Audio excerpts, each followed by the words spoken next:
Educational are के point. तो चलिए हम आज ऑल टॉपिक की डिस्कस करेंगे। उससे पहले इस चैनल पर नए हो तो सोच क्या रहे हो, जल्दी जल्दी सब्सक्राइब करो, लाइक करो, बार बार बोलना पड़ेगा हमें। तो आइए स्टार्ट करते हैं। Select the synonyms. Synonyms select कीजिए, इसमें सारी की सारी टॉपिक होगी। देन आप अगर हमारे ग्रुप में जुड़ना चाहते हैं तो हम आपको बता देते हैं 9693414894। ठीक है, यहाँ पे 250 आपको पे करने होते हैं। देन आपको स्क्रीनशॉट सेंड करना होता है और हम आपको ऐड कर देते हैं। देखिए ये वन टाइम पेमेंट है, इसके बाद आपको कोई भी कुछ भी कहीं भी पेमेंट नहीं करना है, क्योंकि यहाँ पे एक ही बार आपको पेमेंट करना है। तो आप करना चाहते हैं कर लीजिए। आपको मॉक अभी वीक में 3 डेज मिलेंगे। जैसे ही पेपर्स आएंगे वैसे ही आपको 2-2 मॉक ऑलरेडी प्रोवाइड किए जाते हैं। देखिए मॉक के बुक्स तो आप खरीद सकते हो, लेकिन ये इंपॉर्टेंट होता है कि आप सारे बच्चों के बीच में जो आपका कंपटीशन चलता है ना, वो ज़्यादा इंपॉर्टेंट रहता है कि भाई उसने 100 नंबर कैसे लाए, मेरा क्यों नहीं आ रहा है। ये देख कर पता चलता है। ऐसे खुद में हर इंसान अपने आप में राजा होता है। तो आप क्या बनना चाहते हो, राजा या रंक, याद रखो। चलिए बताइए। चलिए स्प्लिंटर का मतलब क्या होता है, यहाँ पे मैं आपको बता दूं। स्प्लिंटर का मीन्स क्या होता है बताइए। तो यहाँ पे क्या हो जाएगा बताओ। तो इसका अर्थ होता है लकड़ी का पट्टा, चैली इत्यादि। तो देखिए यहाँ पे स्टब आपको दिख रहा होगा। स्टब का मतलब होता है पेड़, दांत आदि का ठूंठ होता है। फिर शेयर मतलब किसी भी चीज का हिस्सा, भाग लेना। चिप मतलब क्या होता है, तो पत्थर या लकड़ी का टुकड़ा। फ्रिक्शन मतलब क्या होता है, तो घर्षण होता है। स्प्लिंटर मतलब क्या होता है, लकड़ी का पट्टा। तो इसका आंसर क्या हो जाएगा, चिप। क्या हो जाएगा, तो चिप हो जाएगा। चलिए बताइए, रीअरेंज करना है, सबसे पहले कौन सा आएगा बताओ।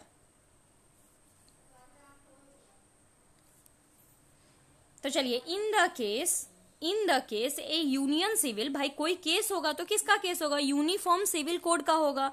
तो देखो आर आ जाएगा। फिर क्या हो जाएगा, प्रैक्टिस, जो भी simply practice for the personal law put together the just, क्या हो जाएगा, तो यहाँ पे आर क्यू पी आंसर हो जाएगा आपका। नेक्स्ट चलते हैं। ढूंढिए, इसमें क्या ढूंढना है, आइटम एंड फ्रेज का सही मीनिंग अर्थ चूज करना है। चूज कीजिए। Wear your heart on your sleeve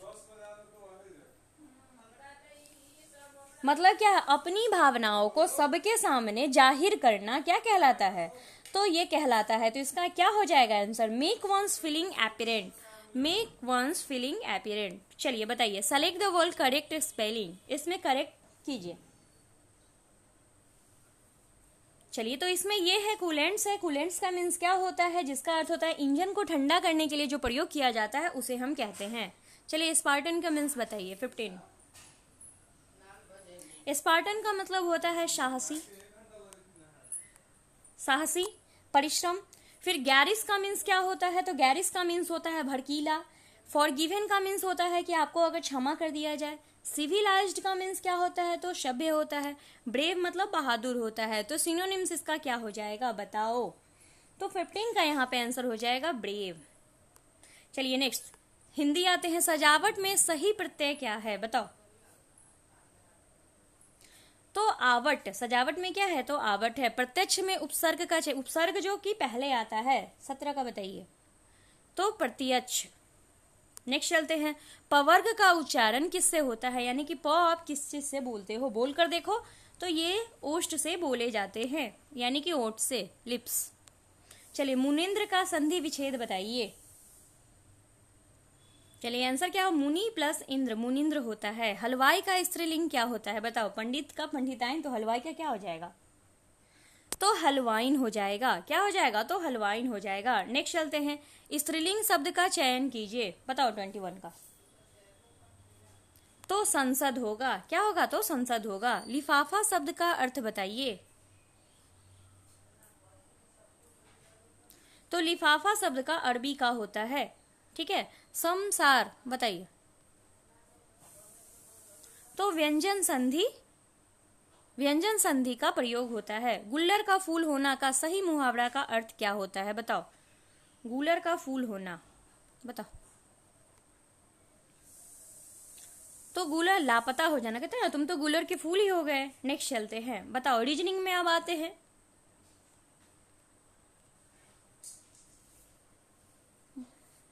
आज आपका 3 बजे मिनी मॉक है, तो मिनी मॉक को जरूर ट्राई कीजिए।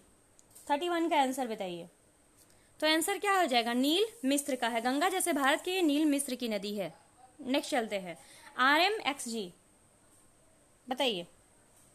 तो देखिए R से X में +6, M से G में +6 -6, तो उसी तरीके से +6 तो +6 कौन सा होगा, तो K होगा, और K और L जो पहला मिला लगाओ और निकल लो।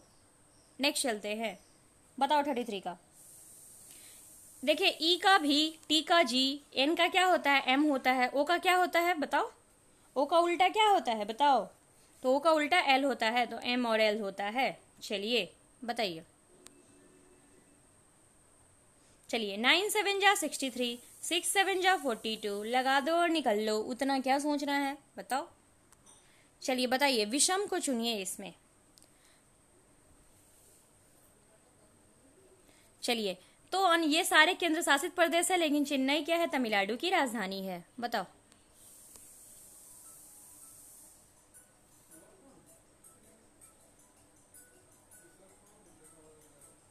चलिए देखिए, इन सारे में वर्ड भिन्न है, लेकिन इसमें क्या है, लगातार वर्ड्स यहाँ पे नजर आपको आ रहे होंगे। चलिए बताइए आंसर क्या हो जाएगा। तो इन सारे में देखिए, सब में TU कुछ ना कुछ लगातार है, लेकिन इसमें कोई भी लगातार नहीं है STD में। चलिए बताइए।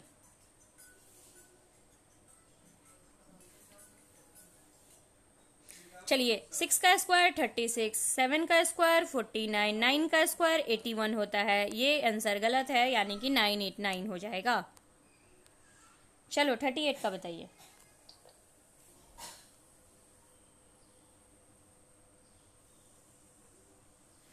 बताइए 38 का आंसर क्या हो जाएगा, तो C हो जाएगा। ये सारे के सारे क्यूब है, बट ये क्यूब नहीं है।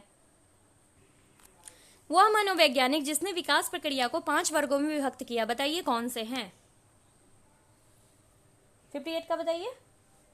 तो इसका आंसर क्या हो जाएगा, तो वो कौन से है, तो हरलॉक है। कौन से हैं, तो हरलॉक है। हरलॉक द्वारा विकास की प्रक्रिया का वर्गीकरण किया जाता है किसमें बताओ, किसमें किया जाता है बताइए। तो इसका आंसर गर्भावस्था, गर्भावस्था से नवजात में, नवजात अवस्था से ऐसा अवस्था से बाल अवस्था एवं किशोर अवस्था में आते हैं। नेक्स्ट चलिए, विकास के कितने मुख्यतः पक्ष होते हैं बताइए। कुछ चीजें आपको याद करने के लिए ही बनी होती है, याद रखिएगा। तो इसका आंसर 6 चरण होते हैं। नेक्स्ट चलते हैं, जब बालक अपने आसपास मौजूद व्यक्तियों के साथ संबंध स्थापित करने की क्षमता को प्राप्त कर लेता है, तो क्या कहा जाता है बताइए।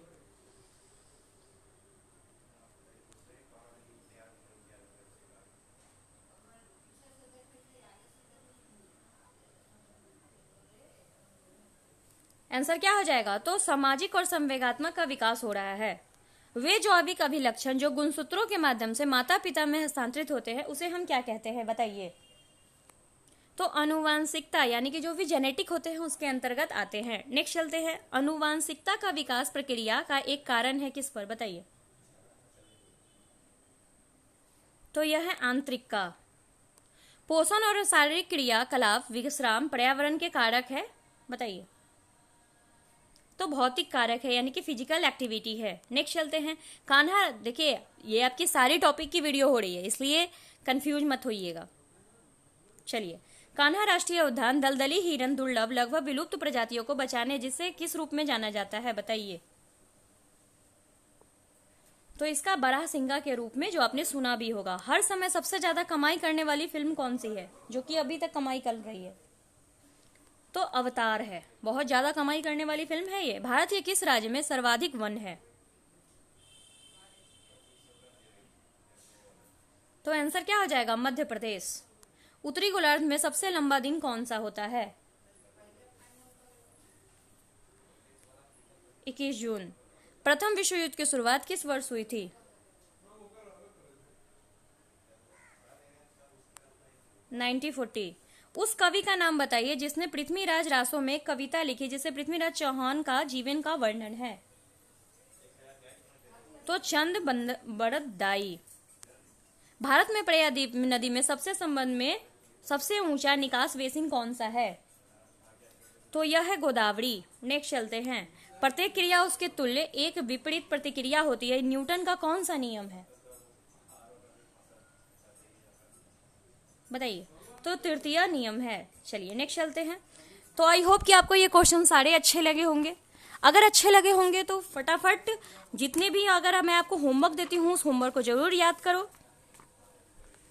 चलिए हम आपसे कुछ होमवर्क पूछ लेते हैं।